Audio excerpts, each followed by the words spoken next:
ठीक है, लो ये धनुष बाण, अब सुनो सीखो, आपको बताता हूं। ये धनुष बाण है, इसको बाएं हाथ में पकड़ना है और इसके ऊपर यीशु बाण ऐसे चढ़ाना है, और चढ़ाने के बाद में बायां हाथ कस करके सीधा करना है, और फिर दाहिने हाथ से तुमने जो यीशु है उसकी मूठ को पकड़ना है, और जो रस्सी है उसके ऊपर तुमने इसको लगाना है। देखो मैं तुम्हें दिखाता हूं, आकर्ण कान तक खींचना है इसको, और बल के साथ खींचना है। और फिर पता है क्या, जो यीशु बाण है उसकी नोक और फिर जो निशाना है उसको एक धार में रखना है, छोड़ देना, सीधा भेद होगा, निशाना लगेगा। और देखो वो लगा, वो देखो वहां निशान था ना, उसके ऊपर हमारा सीधा निशाना लगा।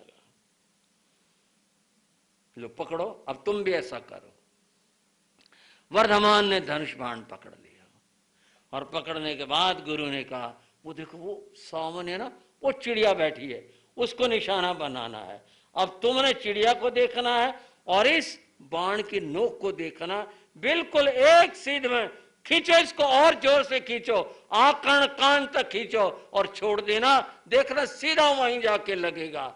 लो खींचो इसे। वर्धमान ने ऐसे किया और यूं पलट दिया, यूं पलट करके जो बाण था वो उनकी छाती के यहां छुआ, और दाहिना हाथ, अरे ऐसे नहीं, ऐसे नहीं, लग जाएगा ये, ऐसे नहीं करते, रुको रुको, तुम गलत समझ गए, ऐसे नहीं करते, इसको ऐसे करो। तब वर्धमान ने कहा, सवे पाणा पिया हुआ, सब प्राणी जीना चाहते हैं, मरना कोई नहीं चाहता है। किसी को निशाना बनाने से पहले अपने ऊपर प्रयोग करके देखना चाहिए कि यदि यह मुझे लग जाए बाण तो मुझे कैसा लगेगा, मुझे कैसी पीड़ा होगी। गुरुदेव, दूसरे पर नहीं, प्रयोग अपने ऊपर होता है। तो पहले तो ये प्रयोग करके देखेंगे, फिर दूसरे की बात होगी। हाथ से बाण ले लिया, तुम ये काम नहीं कर सकते। नहीं, हिंसा तो मैं कभी कर ही नहीं सकता, किसी भी प्राणी का वध मैं नहीं कर सकता। एक बार देखा उसने राजकुमार को, तुम इतने दयालु हो, तुम इतने महान हो, तुम दूसरे की पीड़ा को इतना समझते हो। कहा गया, खंजर किसी पे चले तो तड़पते हैं हम अमीर, सारे जहां का दर्द हमारे जिगर में है, सारे संसार की पीड़ा हमारे भीतर में है। ठीक है, रख दिए शस्त्र। ठीक है राजकुमार, आपको क्या बताना, आपके पास में तो दया और क्षमा, ये दो ऐसे शस्त्र हैं जिसके सामने ये सब शून्य और बेकार हैं, कुछ नहीं। राजकुमार चले आए। दक्षिणेश्वर महान विद्वान आचार्य शस्त्र ज्ञाता, वो चले आए महाराज के पास। क्या रहा आचार्य देव? उनको नहीं पढ़ा सकते। क्यों, क्या बात हुई? घटना बताई और कहा, वह तो इतने दयालु हैं, ऐसा काम कर ही नहीं सकते वो तो, अतएव उनके लिए ये पुरुषार्थ करना, शस्त्र चलाना सिखाना व्यर्थ है। वे तो कहते हैं प्रयोग अपने ऊपर हो। जिसके मन में ये भाव आ गया इस दया का, वो कभी दूसरे का शिकार नहीं कर सकता, दूसरे की हत्या नहीं कर सकता। मैं क्षमा चाहता हूं, ठीक है। ये शस्त्र चालन, यह भी बात खत्म हो गई।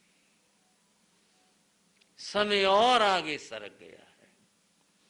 संसार में जैसा होता है, माता पिता अब अपने संतति के लिए सभी युवा होने के ऊपर विचार करते ही हैं। अपने बेटा बेटी जो भी हैं, इनका विवाह संस्कार हो जाए, सोचते हैं। त्रिशला भी सोचने लगी है, और फिर वह राजा सिद्धार्थ से भी कहती हैं, वर्धमान के विवाह की भी तो सोचो। और तो चलो सब बातें हो गई, अब तो ये युवा हो गया है, अब तो इसका विवाह कर ही देना चाहिए। हाँ, अगर ये स्वीकार कर ले तो तभी बात होगी। कोशिश करते हैं अपनी तरफ से। विवाह के बारे में जैन इतिहासकारों के अंदर मतभेद है। एक परंपरा उनको अविवाहित ही मानती है, और एक परंपरा में उनका विवाह माना गया है। और जो विवाह मानते हैं उसमें से इधर वाली जो परंपरा वह है बंधुओ वसंतपुर के राजा समरवीर जिनका नाम था, उनकी रानी का नाम पद्मावती था, उनकी पुत्री थी यशोदा। एक सांसारिक व्यवहार के अनुसार यशोदा का विवाह राजकुमार वर्धमान के साथ किया गया था और कालांतर में उन्हें एक पुत्री प्राप्त हुई थी जिसका नाम प्रिय दर्शना रखा गया था। ये कथा का एक भाग, एक टुकड़ा है जो इस मान्यता और इस तरह से होता है। बंधुओं यशोदा का विशेष चरित्र प्राप्त नहीं होता, इतना ही जितना कि मैंने आपको बताया है। एक कन्या उनके जीवन के अंदर आई थी और उसका नाम प्रिय दर्शना है। कालांतर में उसका विवाह हुआ, वो वहां की बात है। अब बाद में कथाकार कथाकार यही कहते हैं इसका जीवन थोड़ा ही था, ऐसा कहते हैं। जैसा भी है, अब बात वर्धमान उनके जीवन की कर रहे हैं। बंधुव काया है और ये काया तो शरीर, तो इसकी तो परिभाषा यही है, जीर्यते शीर्यते प्रतिक्षणम इति शरीरम। जो क्षण क्षण पुराना होता है, क्षण क्षण जीर्ण होता है, क्षण क्षण वृद्ध होता है, उसका नाम शरीर होता है। माता त्रिशला, राजा सिद्धार्थ काया की दृष्टि से वृद्ध हो चले हैं। राज्य की व्यवस्था नंदीवर्धन देखने लगे हैं। माता पिता भी यही चाहते हैं कि सब बच्चे अपना काम संभालने कुछ कर ले।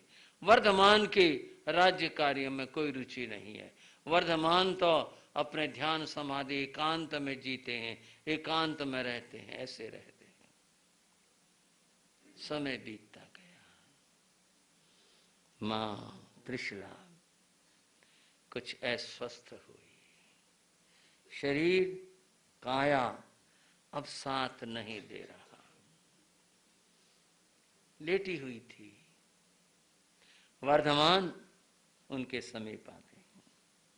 उन्होंने अपने ज्ञान से जान लिया था आयुष कर्म अब पूर्णता की ओर है। मां, मोह को छोड़ दो,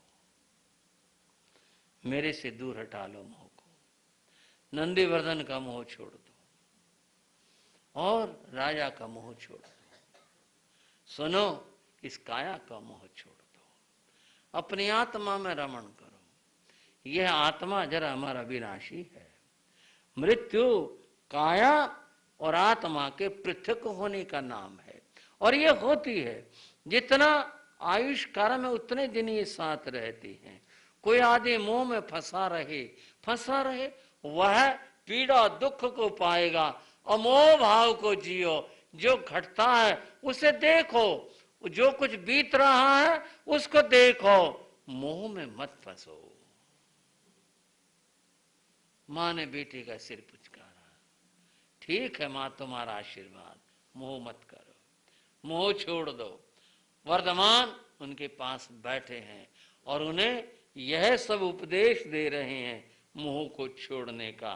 और मां तटस्थ होती जाती हैं, अपने मन को सबसे दूर कर रही हैं।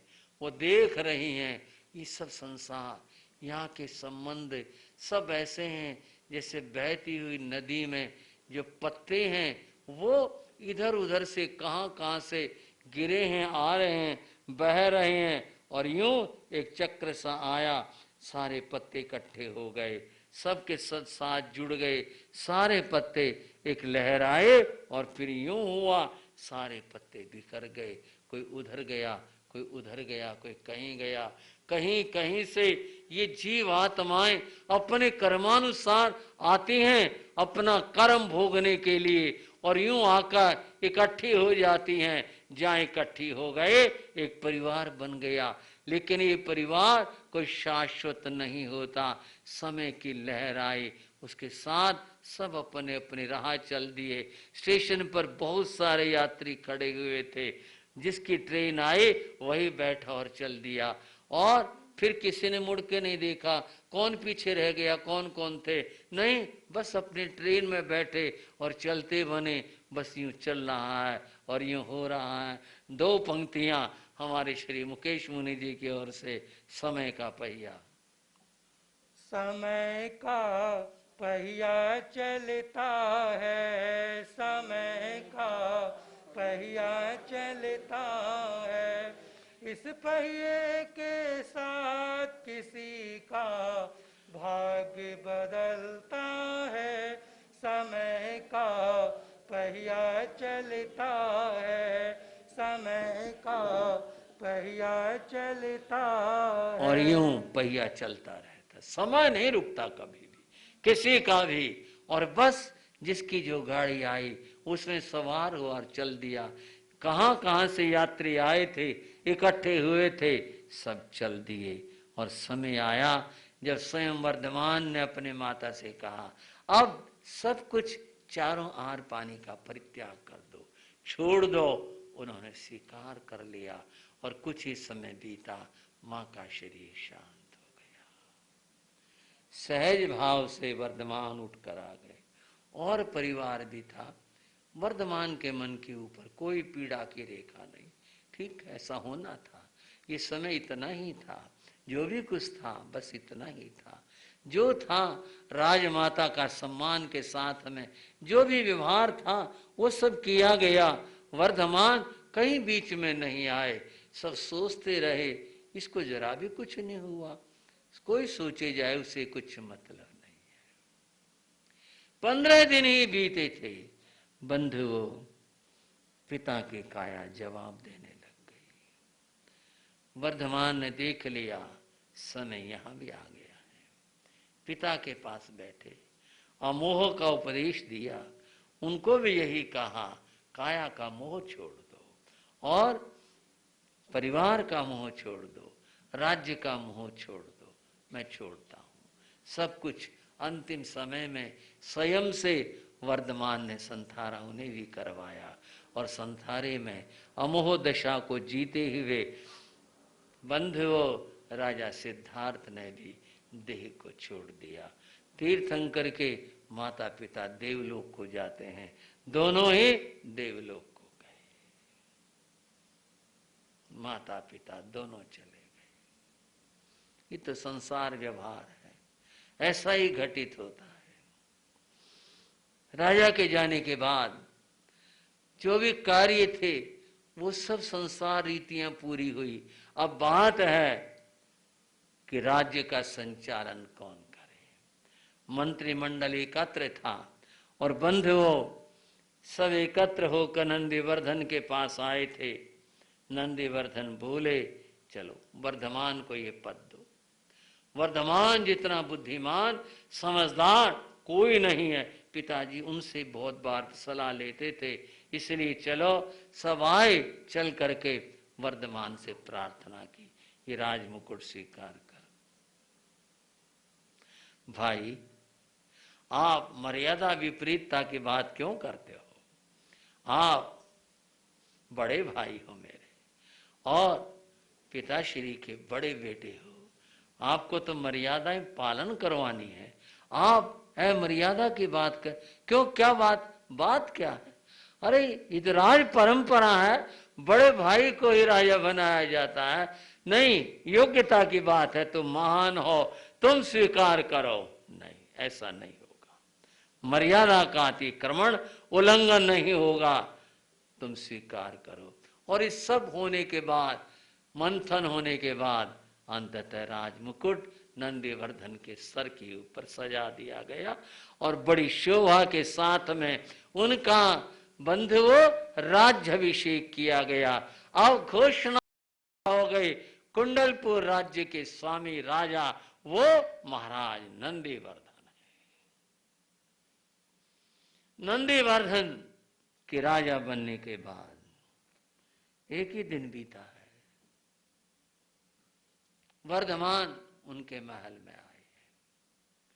द्वार पर खड़े द्वारपाल ने कहा, महाराज आ रहे हैं, वर्धमान लाओ, सम्मान के साथ बुलाओ। यवनिका हटा दी गई, पर्दा हटा दिया। नंदीवर्धन सिंहासन पर थे, खड़े हुए, आओ भ्राता। नहीं, आप बड़े हो, आप विराजो, आप क्यों खड़े हुए मेरे लिए? अच्छा, बैठ गए। कैसे आए? एक निवेदन लेकर आया। निवेदन, और आपको यह कहना पड़ेगा एक शब्द नहीं, निवेदन निवेदन ही किया जाता है। राजा को, बड़े भाई को, और पिता तो पिता ही होते हैं, और बड़ा भाई पिता तुल्य होता है।